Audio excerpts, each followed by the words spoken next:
The first step to solving a problem is admitting that you have one. Maybe now the Democrats will admit there is a crime problem since one of their own was carjacked at gunpoint in D.C. last night.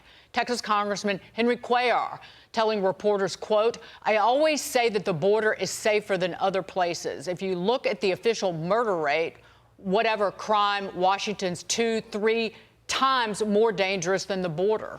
And this isn't the first time a member of Congress was attacked in D.C. this year. Minnesota Congresswoman Angie Craig was assaulted in her Washington, D.C. apartment elevator back in February. Here now, host Tomi Lahren. Good to see you, Tomi. This is insane, but of course, of all the Democrats who need to learn this lesson, Henry Cuellar is probably the last one.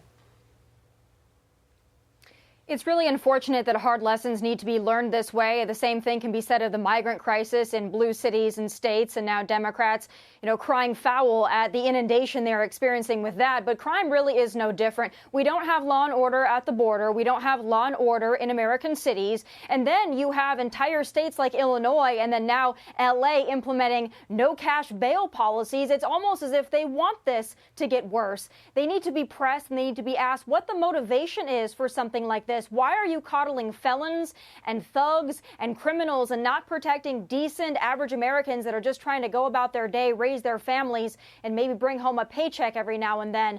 They need to be asked why, though, those people are not important to them. This should be a major voting issue in 2024, and unfortunately, it's probably got to get even worse before Democrats start making some changes. But I'm not going to hold my breath. Just look at these liberal cities and states and their jurisdictions. They are doubling down on their policies, not reversing course as they should be. Implementing policies in Los Angeles County that have proven to not work and cause more crime.